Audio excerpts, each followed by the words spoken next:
He came begging for milk for his baby, unaware the woman who fed the child herself was a millionaire. Hello everyone. Before we begin today's story, I have a small favor to ask. Please hit subscribe and turn on the notification bell so you never miss our channel's new videos. It is quick, free, and the best way to support us in bringing you more dramatic stories. Your support means the world to us. Where are you watching from? Drop your city or country in the comments below. Thank you very much. Now, let us return to our main character.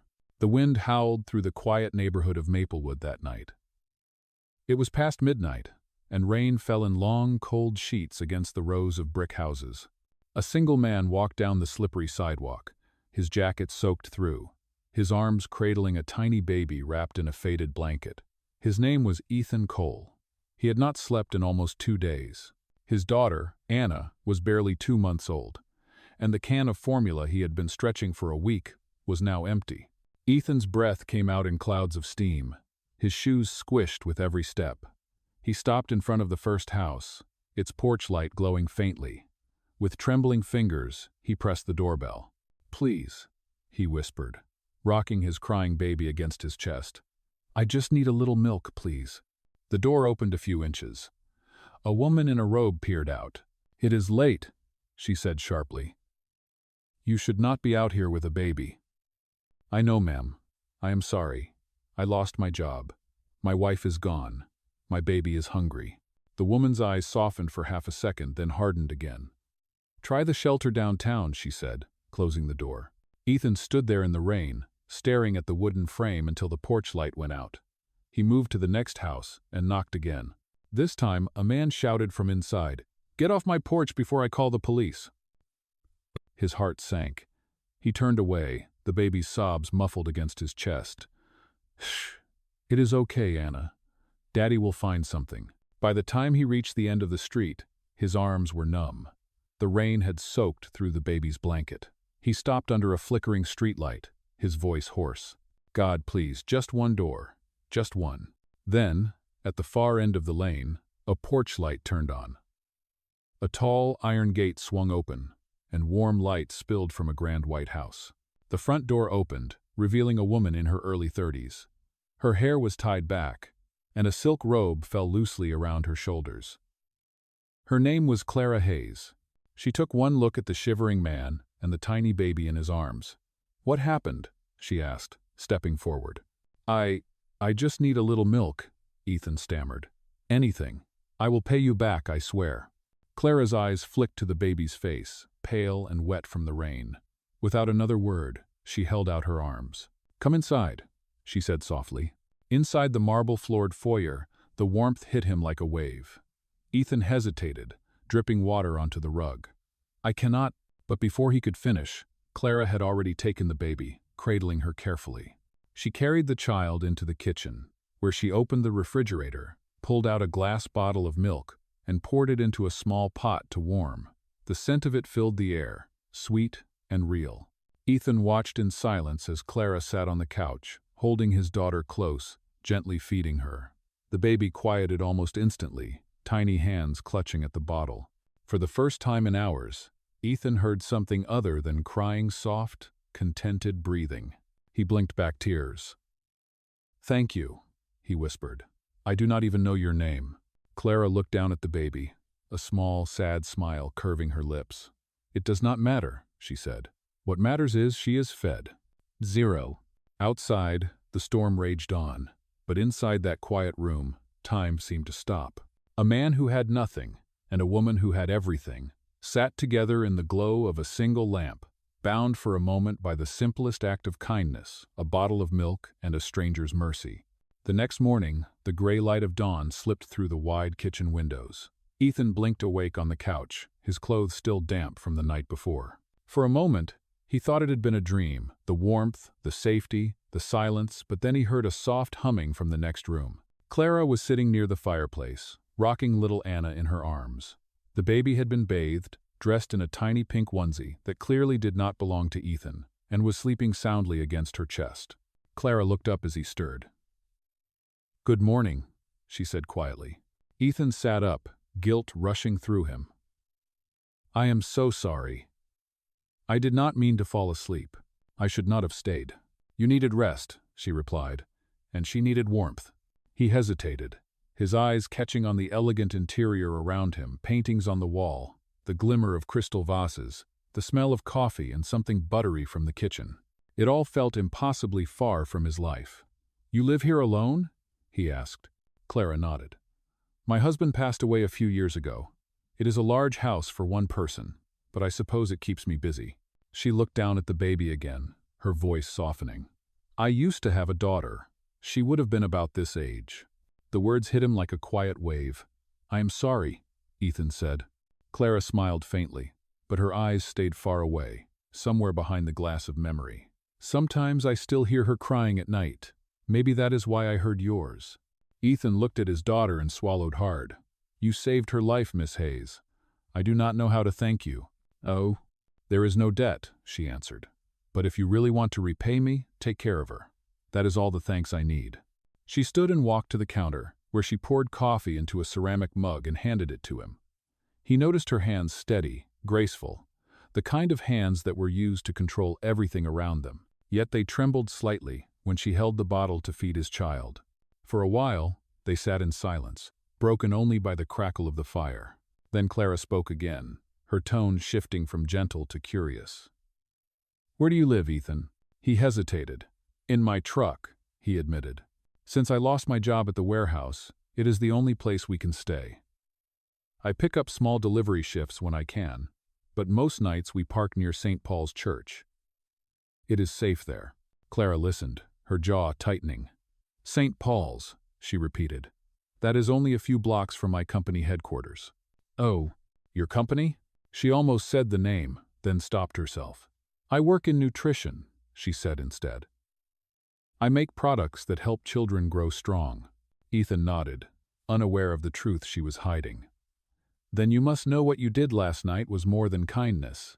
It was a miracle. Clara looked at him, emotion flickering in her eyes. No, she said quietly. It was instinct. When the clock struck 8, Ethan rose to leave. He wrapped his daughter in the borrowed blanket and turned to her. I will pay you back for the milk, I promise. I just need time. Clara smiled faintly and shook her head. Do not worry about that. But take this. She walked to the counter, poured milk into a clean bottle, and sealed it tightly. For later. Babies get hungry often. Ethan took it with both hands. Thank you, he said, his voice thick. As he reached the door, she added softly, Wait. He turned and she held out a small card. If you ever need help, even just to talk, come back here. Or call this number. He looked at the card, simple and white, embossed with gold letters. C. Hayes. He nodded, then stepped out into the cold morning. The air bit at his skin, but his heart felt lighter. For the first time in a long while, Ethan believed that not every door in this world was closed to him. Inside the house, Clara stood by the window, watching him disappear down the street. The baby's cry still echoed faintly in her ears.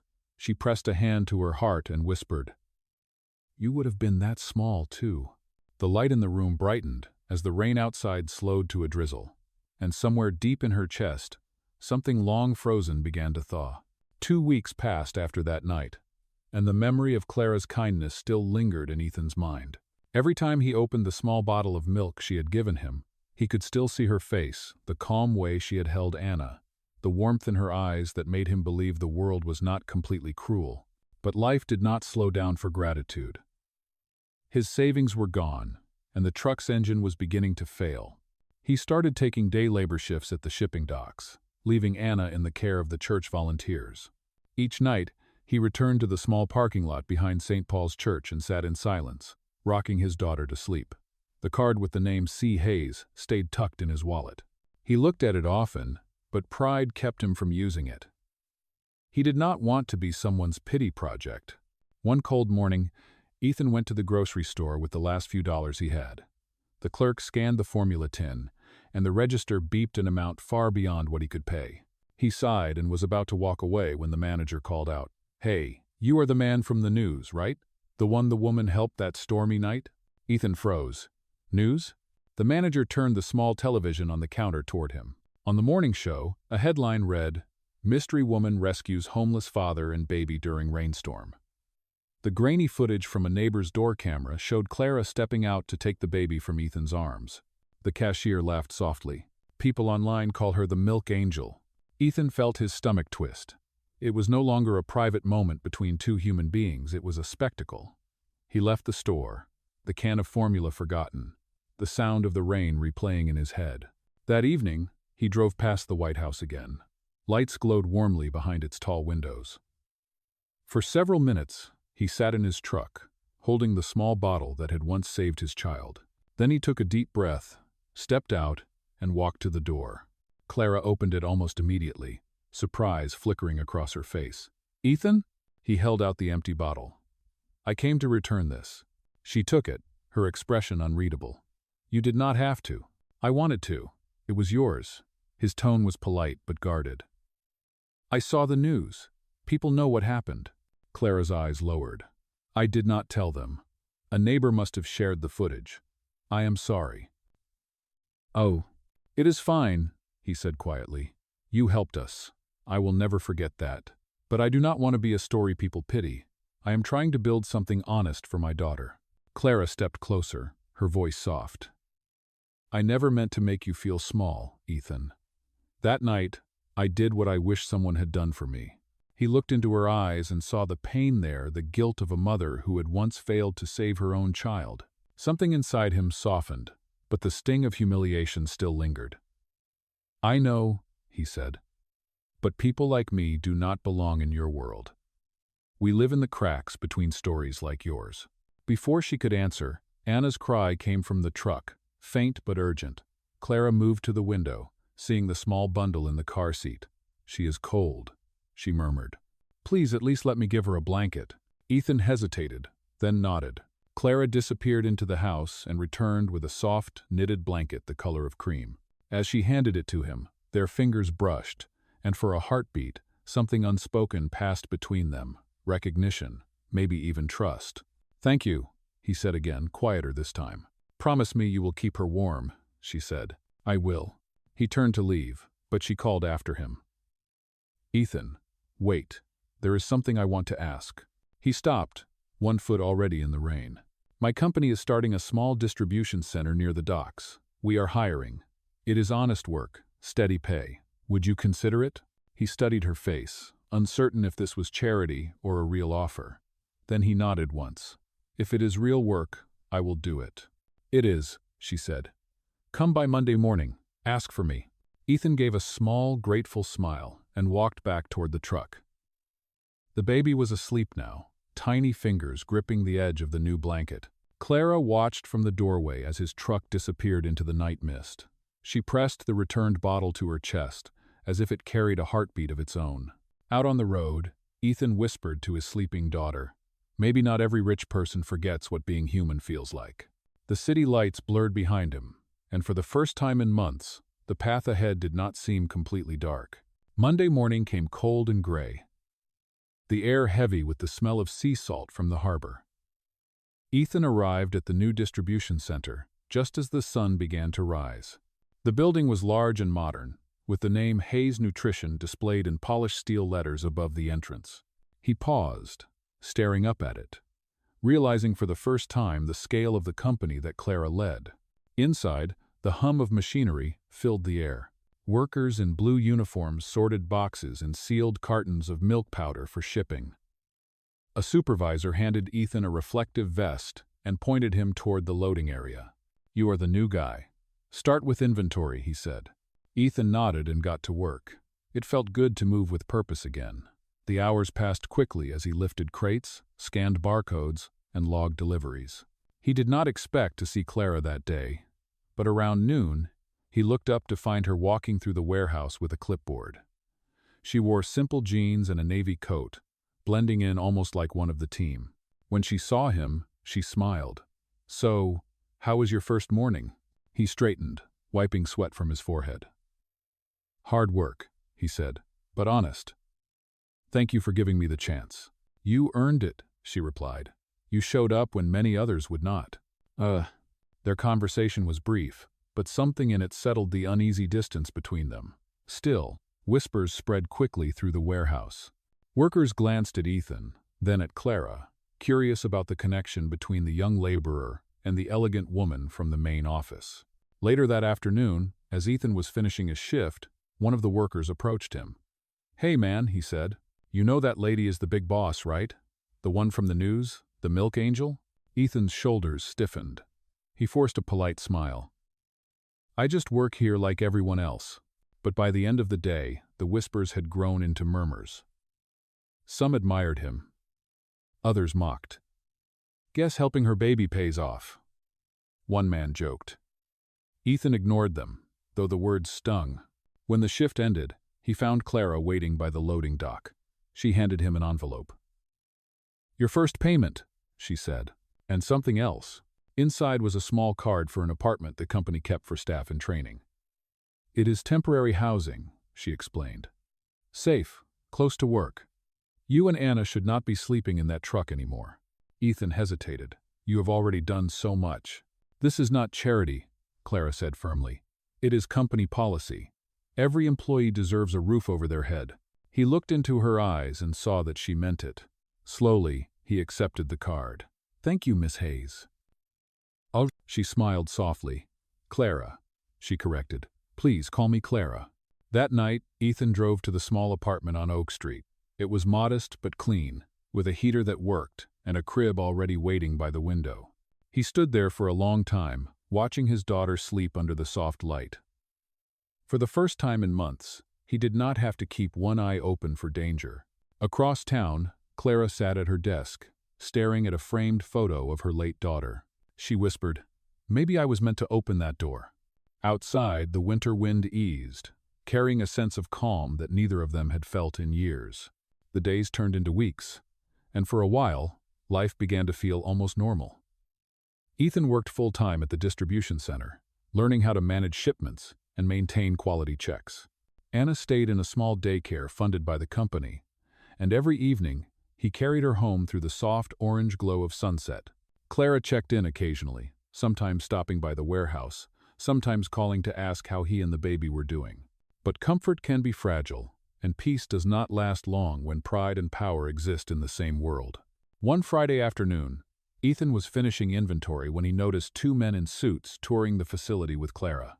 They spoke in low voices, their expressions serious. He recognized one of them from television, Dean Rowe, the chief financial officer of Hayes Nutrition. As they passed near the loading dock, Ethan overheard Dean say, "You have a soft heart, Clara.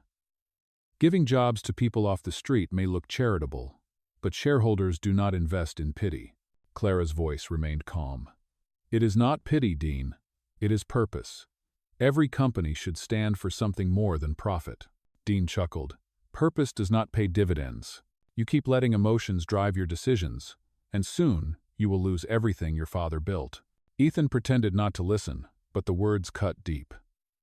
That night, while feeding Anna, he stared at the company logo printed on the baby's bottle. For the first time, he wondered what kind of world he had stepped into. The following Monday, a storm of rumors hit the workplace. Someone had leaked information about Ethan's past his eviction, his nights sleeping in the truck, the viral video of Clara helping him during the storm. Workers whispered again, only this time the tone was sharper. By noon, the whispers reached Clara's office. When she came down to the warehouse, the entire floor went silent. "Whoever spread this information violated company privacy rules," she said clearly. "Ethan's work speaks for itself. That is all that matters here." Oh, her authority quieted the room, but the damage was done. Ethan could feel every stare, every murmur of doubt. He approached her after the meeting, frustration burning in his chest. "You should not have defended me. It just makes things worse." Clara met his gaze, steady but hurt. "I did it because it was right. You are a millionaire, Clara. You can afford to be right. People like me cannot." The words slipped out before he could stop them. Clara's eyes flickered with pain. "Do you really think I helped you because I felt sorry for you?" "I do not know what to think anymore," he admitted. "Maybe Dean Rowe was right. Maybe people like me are just good for a story." He turned and walked away before she could answer. The echo of his footsteps filled the quiet corridor. Clara stood there, the hum of the machines fading behind her, a dull ache rising in her chest. That night, she sat in her car outside his apartment building, watching the lights in his window. Inside, Ethan was holding Anna, rocking her gently to sleep. He looked tired but peaceful, unaware that someone was fighting for him in ways he could not see. Clara whispered into the dark, "You will understand one day. I did not save you, you saved me." The engine hummed softly as she drove away, unaware that far above her, Dean Rowe was already planning something that would soon shatter everything she had built. The following week began like any other. The warehouse buzzed with the sound of forklifts and rolling crates, but beneath the rhythm of work, a quiet tension grew. Clara had not been to the center since that difficult conversation with Ethan. Her calls went unanswered, and she respected his silence. What neither of them knew was that Dean Rowe had been waiting for this moment. By midweek, news broke across every business network. Hayes Nutrition under investigation for misuse of charity funds. Dean had leaked falsified reports showing that Clara had redirected company donations into a private account. The numbers looked convincing, and within hours, the board called for an emergency meeting. Ethan heard the news at the lunch table. The warehouse television showed Clara's face beside the word, "Scandal." His chest tightened as coworkers whispered. "I told you," one said. "All that kindness stuff was just for show." Another added, "She probably used that homeless guy to boost her image." Ethan clenched his fists, forcing himself to breathe. That night, he sat in the small apartment, the news replaying again and again. Clara's voice echoed from an old interview clip. "Every child deserves nourishment, and every act of kindness begins with courage." He remembered the way she had looked at his daughter, the sincerity in her eyes. He knew that woman could not be a thief. The next morning, he made a decision. He left Anna with a neighbor from the daycare and drove straight to the company headquarters. The building loomed high, glass gleaming in the sunlight.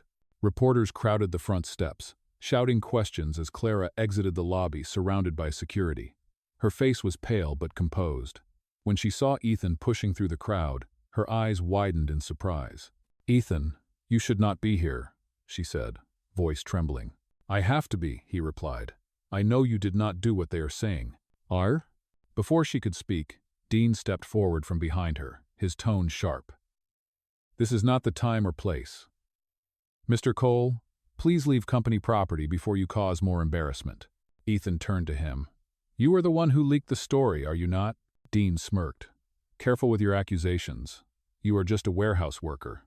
You have no idea how business works." Clara started to intervene, but Ethan's voice rose, steady and clear. "I know how truth works, and I know what she did for me and my daughter." That night, she did not think about cameras or profit. She just helped. The crowd fell silent. Cameras turned toward them. Ethan continued, his voice stronger. "If this is the kind of world where kindness gets punished, then maybe the wrong people are running it." Clara's eyes filled with tears. The reporters surged closer, shouting questions at Dean. For the first time, his confident mask faltered. Clara reached for Ethan's hand, whispering, "You did not have to do that." "Yes, I did," he said. "You stood up for me when no one else did. It was time someone stood up for you." That evening, the board launched an internal review. Dean's fake documents began to unravel under scrutiny. Clara was temporarily suspended, but the tide had turned. Back in the quiet of her car, Clara watched the sunset bleed across the city skyline. Her world had cracked open, but for the first time in weeks, she felt something that resembled hope. In another part of town, Ethan rocked Anna to sleep, whispering, "Sometimes standing up for someone is the only way to stand tall." Weeks passed, and while the investigation continued, Clara withdrew from public view. She no longer appeared on news panels or at charity events. Her mansion's windows stayed dark, and the office that once glowed with constant activity sat quiet. The company ran under temporary management, but without Clara's presence, something vital was missing. Ethan still worked at the warehouse. The gossip had cooled, replaced by silent respect. People had watched the video of him defending Clara at the headquarters, and though some called him foolish, others began to see him differently. He worked harder than ever, often staying late to help with shipments. When someone asked why he still cared after all that had happened, he simply said, "Because she cared first." One rainy afternoon, a familiar car appeared outside the distribution center. Clara stepped out, wearing a plain coat and no makeup, looking more like herself than the polished executive from before. She walked through the rows of stacked crates until she found Ethan repairing a pallet jack. He looked up, startled. "Clara," he said quietly, "I did not think you would come back here." "Oh, I needed to see this place again," she replied. "And I needed to see you." He stood, wiping grease from his hands. "Did they clear you?" "Almost," she said. "The board discovered Dean's falsified accounts. He resigned this morning. I will be reinstated by next week." Her eyes softened. "But I do not want to return as the same person I was." Ethan waited, listening. "I built this company believing success meant control," she continued. "Then you showed me something I had forgotten what it means to serve, not just lead. I want to start a foundation, separate from Hayes Nutrition. A place that feeds children and helps families rebuild." Ethan nodded slowly. "You mean something like a second chance program?" "Yes," she said. "And I want you to help me run it." He blinked, unsure he had heard correctly. "Me? You understand what hunger feels like. You know what kindness can do. That makes you more qualified than anyone with a degree." For a long moment, he said nothing. Then he looked down at his rough hands, the ones that had once knocked on doors begging for milk. "If you are serious," he said, "I will give it everything I have." Clara smiled, her expression filled with quiet relief. "I am serious. We will call it Milk of Hope." Outside, the rain had stopped. Light broke through the clouds, shimmering against the wet pavement. Clara looked around the warehouse, taking in the workers moving boxes, the hum of forklifts, the life she had built. "This is where it begins," she said softly. Ethan followed her gaze, a faint smile forming. "You really think people will believe in it?" "They will," she said, "because they will see that hope can grow anywhere, even from an empty bottle." That evening, Ethan drove home with Anna asleep in the back seat. As he carried her inside, he glanced at the new sign already printed on the company's bulletin board, Milk of Hope Initiative, launching soon. He whispered to his daughter, "You see, little one, the woman who once saved you is about to save many more." 1 year later, the foundation had become more than anyone expected. The Milk of Hope trucks rolled through neighborhoods every morning, distributing fresh milk and baby formula to families in need. Mothers lined up with strollers, fathers carried children on their shoulders, and volunteers handed out cartons stamped with the symbol of 2 open hands. Ethan stood at the front of every line, greeting people by name, while Clara worked quietly beside him, her sleeves rolled up, the air filled with laughter and warmth. The launch anniversary was held in the same warehouse where it all began. Strings of lights hung from the rafters, and long tables were set for families who had once been helped by the program. The air smelled of fresh bread and cocoa. A banner across the stage read, "One Kindness Day." Clara walked to the microphone as the crowd applauded. "A year ago," she began, "a stranger knocked on my door asking for milk. That night reminded me that compassion is not charity, it is courage. It takes courage to ask and courage to give." Her voice trembled slightly as she continued, "Today, that courage belongs to all of you. You have turned one act of kindness into 1,000. The crowd cheered. Then she turned to Ethan, who stood holding Anna in his arms. "There is one more thing," she said, her eyes glistening. She lifted a small glass frame and held it up for everyone to see. Inside was the faded grocery receipt from that first night, the one she had kept all this time. Ethan's breath caught. The crowd fell silent as she said, "This piece of paper once bought a single bottle of milk. Now it represents something far greater. A promise that no child should go hungry, and no parent should have to beg alone." She handed him the frame. Ethan's voice was rough when he spoke. "You kept this?" "I kept it," she said softly, "because it saved me too." Applause filled the room. Anna clapped her tiny hands, giggling as Ethan knelt down beside Clara. "You changed our lives," he whispered. Clara smiled, tears shimmering under the lights. "No, Ethan, you changed mine." The audience rose to their feet. Music swelled as children danced between tables, their laughter echoing through the hall. The lights dimmed slightly, wrapping the moment in golden warmth, the feeling of something complete, something pure. For a heartbeat, Clara looked at Ethan and saw not the man who had come begging that stormy night, but the man who had built hope from it. In that instant, every closed door from their past felt open. After the celebration ended, The night air outside was cool and still. Families slowly drifted away, holding hands, carrying boxes of milk, and smiling as if the world had turned a little softer. The last lights in the warehouse dimmed, leaving only the glow of a few lanterns. Ethan stood at the entrance, Anna asleep on his shoulder, while Clara locked the doors behind them. For a moment, neither spoke. The hum of the city sounded distant, and the stars shimmered faintly through the thin clouds above. Clara looked at him, her expression calm and full of quiet pride. "You did this," she said. "Every smile in there tonight started with you." Ethan shook his head. "No, Clara, it started with you opening that door." She smiled at that, a real, unguarded smile. "Maybe. But you are the reason it stayed open." And they walked together toward the street, passing one of the Milk of Hope trucks parked under a lamppost.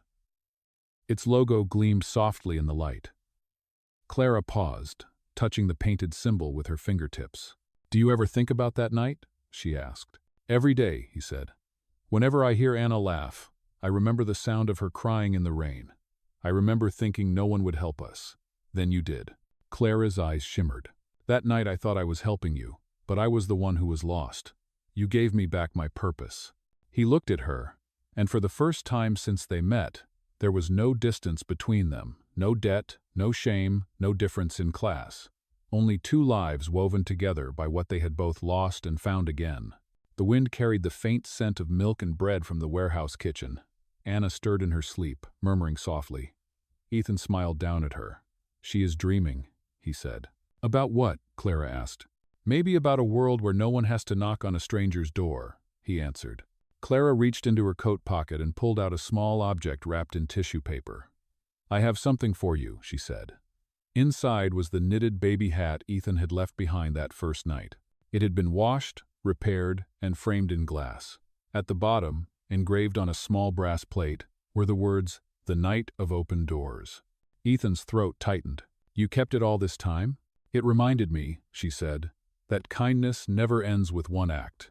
It ripples outward forever." He took the frame gently, his eyes wet with emotion. "Then let us make sure it never stops." Clara nodded. "We will." As they stood there, the morning sun began to rise, spilling gold over the quiet street. The White House, where everything began, stood just a few blocks away, its porch light now replaced by a small sign that read, "Milk of Hope Corner.